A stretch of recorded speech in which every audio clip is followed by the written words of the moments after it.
ముగ్గురు మగ పిల్లలు వదిలిపెట్టి నువ్వు ఇంత కాపురం చేస్తుంది.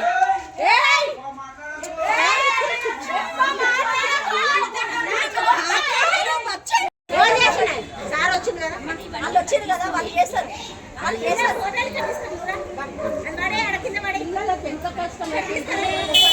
బస్సులు ఉంటారా, చిన్నగా బాబు అలా వెళ్ళమన్నా సామాన్లు తీసుకొస్తారు.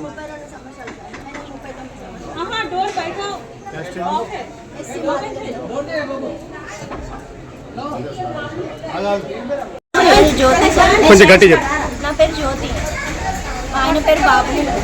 ఆయన ఇంటెలిజెన్స్ డిపార్ట్మెంట్ చేశారు. 2010లో పెళ్ళాను. ఆయన మేనమామ కొడుకు నాకు, మా మమ్మీ వాళ్ళ అన్న కొడుకు. సరే మేము లవ్ మ్యారేజ్ చేసుకున్నాము. మా వాళ్ళని కాదని మా అత్త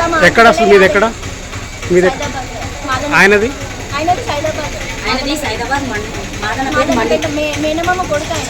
లవ్ మ్యారేజ్ చేసుకున్నాం. మా అమ్మ ఒప్పుకోకపోతే మా అత్త మా ఆడబిడ్డలు మా చుట్టాలందరూ కలిసి ఆదగిరి గుడ్డలో తీసుకొని పెళ్లి చేసినారు. మళ్ళీ సంవత్సరం తర్వాత 2011లో ఈయన పుట్టింది పెద్ద బాబు. 2016లో ఉరేసినారు నాకు వీళ్ళు. ఈయన మా అత్త మా మూడో ఆడబిడ్డ కలిసి ఊరేసినారు. దాని తర్వాత కూడా సరే ఆయన సర్దుకపోయిన మా అత్త బతిలాడింది, డ్యూటీ ఉందని చెప్పి అన్ని చెప్పింది. ఏం పని చేస్తాడు? ఇంటెలిజెన్స్ డిపార్ట్మెంట్లో ఆఫీస్ బాయ్ లాగా చేస్తాడు సార్. లక్డీకా పోతాడు, సబార్డినేట్గా చేస్తాడు. 2019లో నాకు కాంచన విషయం తెలిసింది, ఇంకొక ఆమెతో ఉంటున్నాడు అని తెలిసింది. అప్పటి నుంచి మాకు తిండికి దేనికి లేకుండా బయటికి వెళ్ళిపోయి ఉండడం ఇట్లా చేస్తే నేను క్వశ్చన్ చేసి ఆయన దగ్గర ఉన్న నాకు దొరికిన ప్రూఫ్స్తో అడిగితే నన్ను కొట్టి ఎలగొట్టేసినారు. ఆయన మీద మళ్ళీ నన్ను చంపడానికి మెట్ల నుంచి తీసేస్తే అప్పుడు పోలీస్ కేసు అయితే చుట్టుపక్కల వాళ్ళు 100కి ఫోన్ చేసి పిలిచినారు. పోలీస్ కేసు అయితే అప్పుడు వెళ్ళిపోయిందంటే ఇప్పటివరకు పత్తలేడు. కేసు అయినా కూడా ఏమైనా కూడా నేను మళ్ళీ పోతూనే ఉన్నా. ఈయనకి 2022లో టీబీ వచ్చింది, ఈయనకి లంగ్స్ ప్రాబ్లం ఉంది, నాకు బ్రెయిన్లో ప్రాబ్లం ఉన్నది. ఇవన్నీ ఉన్నాయని ఇంటి చుట్టూ తిరుగుతున్నా, 100కి ఫోన్లు చేస్తున్నా. హాస్పిటల్కి వచ్చి 100కి ఫోన్లు చేస్తే అప్పుడు వచ్చి డిశ్చార్జ్ సంబరి మీద సైన్ పెడతాడు సార్ ఆయన. అప్పటిదాకా పెట్టాడు.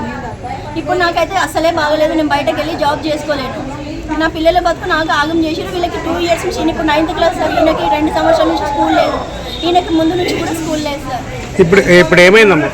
ఇక్కడ ఉన్నాడని తెలిసింది. ఇక్కడికి వచ్చి దిల్సుఖ్ నగర్ సార్. దిల్సుఖ్ నగర్ పిల్లల నంబర్ 155. ఏం చేస్తుండే ఇక్కడ? కాంచన తోటి ఉన్నాడు సార్ ఈయన. ఎవరు కాంచన అంటే? ఎవరు కాంచన అంటే ఆయన ఉంచుకున్నాము.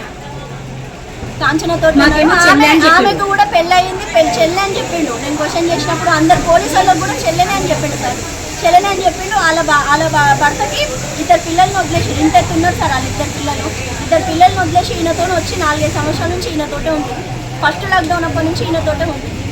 మేము ఎక్కడ లేకుండా మా అమ్మ జిహెచ్ఎంసీలో చేస్తుంది, చార్మినార్ దగ్గర ఉడుస్తుంది. ఆమె పెడితే మేము తినుకుంటూ ఉంటున్నాం సార్. ఇప్పుడు ఏం డిమాండ్ చేస్తారు మీరు? మాకు న్యాయం జరగలేదు సార్. మాకు న్యాయం కావాలి.